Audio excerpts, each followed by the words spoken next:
This presentation discusses leadership at the Northern Virginia Community College Library and focuses specifically on the Assistant Director of Libraries, Miss Elizabeth Della Vedova, who met with me via Zoom on June 30th, 2022, and gave permission to include responses to her questions and information about herself in this presentation.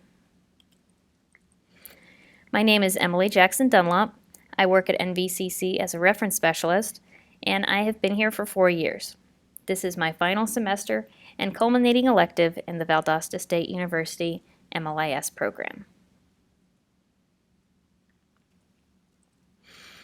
First, a brief introduction to Elizabeth's background information. She lives with her husband, 2 teen children, and her dog Mabel. She is a Northern Virginia native who grew up in libraries and always considered the library to be her safe zone. As a child, she spent a lot of her free time reading or enjoying the peace and quiet of strolling through the stacks. This lifelong love of learning and library services initiated her desire to pursue a career as a librarian.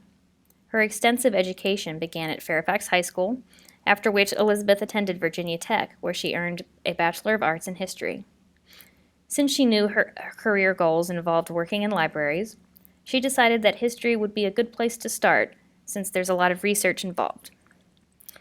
She attained a Master of Library and Information Science degree from the Florida State University.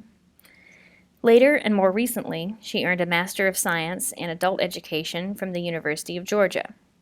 She is currently working on a PhD in Adult Education from Old Dominion University. Elizabeth has worked in libraries for over 17 years.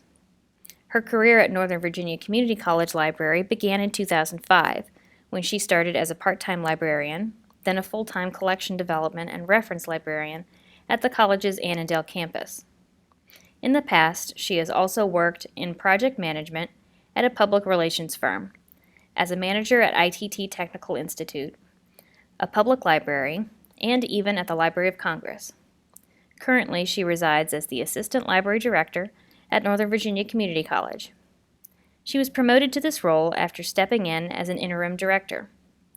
In this position, she is responsible for creating and managing performance plans for her staff, maintaining daily operations, advocating for funding with other college administration members, meeting with librarians, and interfacing with teaching faculty. Next, I'll be exploring Elizabeth's leadership theory of choice, Bowman and Deal's structural framework. The 4 frames included in this theory are structural, human resources, symbolic, and political. The frames align with a leader's personality and function a lot like a personality test, such as the Myers-Briggs assessment. For example, those who value the human resources frame find the following qualities more important: needs, skills, relationships, empowerment, and the aligning of organizational and human needs. Eddy states that the ability to see issues and challenges using a multiple frame perspective opens up a range of solutions. You can think of the ability to see the world using multiple frames like having your own decoder ring. Instead of thinking others are resisting change, you can understand their frame of reference and craft your arguments in a language and values that they understand.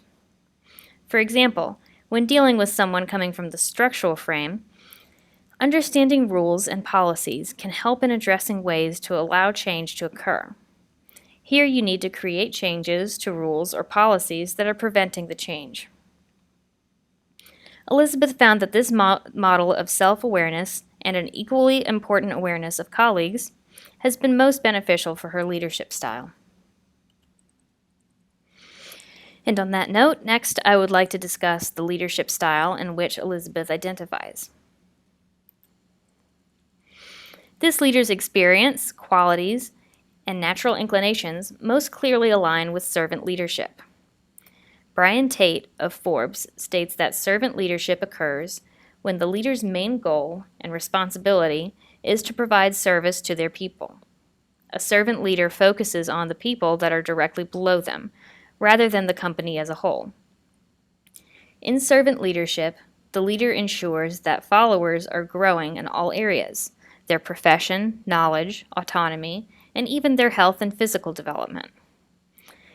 Many believe that when leaders shift their focus from the company to the employees, they are more likely to produce skilled, talented, knowledgeable, and motivated employees, which in turn will help to improve the overall operations and management of the organization. Elizabeth stated that the people she works with, and those who work for her, or the followers within the organization, are the most important aspects of the job for her.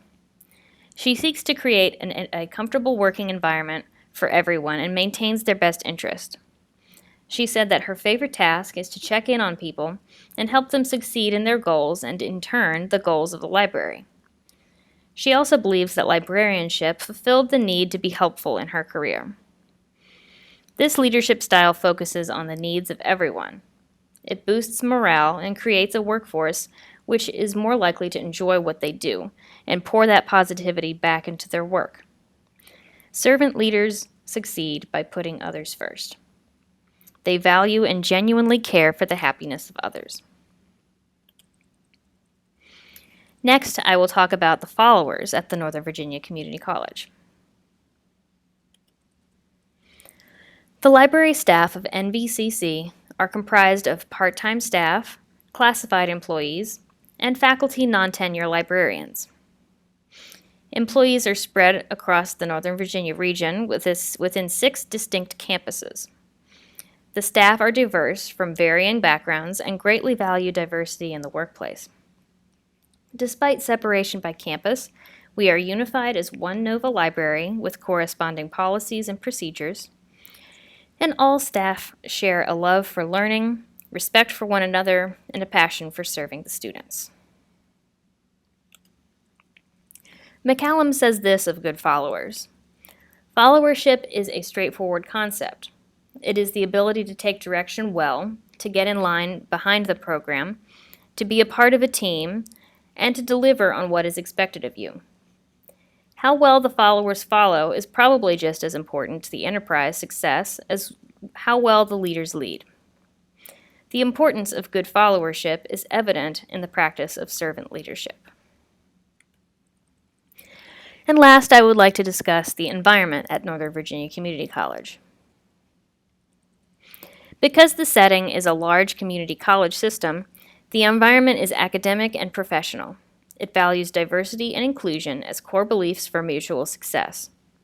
Since we are unified as one Nova library, but we are separated by different campuses, some disconnect in communication, updates, and dispersing of information is bound to occur. Thus, the library leaders, such as Elizabeth, work to create a joined environment by sending out all library announcement emails and holding Zoom meetings in which all can attend and participate. She believes that inclusivity and transparency are key to creating a positive and effective leader-followership environment. As a potential cause of leader derailment, as all leaders are human and have faults, leaders who operate under the servant leadership style, while they are commendable for their value of others, may not advocate enough for one's own authority, which can lead to the loss of control over a team. They can run the risk for placing too much trust in their colleagues. Manipulative followers who don't appreciate an accommodating, caring leader could have the potential to take advantage of them. Thus, leaders who choose to lead in this way must be aware of this negative possibility and remain vigilant. This was discussed by Padilla as an eagerness to please. The following strong leadership traits listed by Padilla, in which Elizabeth exhibits the most, are the following: communicating, motivating and influencing others, team building, and self-awareness. She communicates effectively, checking in with colleagues daily and holding meetings regularly. As an effective leader should do, she expresses genuine interest in the lives of those with whom she works and motivates them to put forth their best effort. She is also aware of her own strengths and weaknesses, always seeking opportunities to learn and grow. When asked if she had any advice for future leaders, she said, "Don't be afraid of an opportunity. Failure is success training. Squash the imposter syndrome. I don't believe that anyone hasn't encountered the feeling at some point in their career.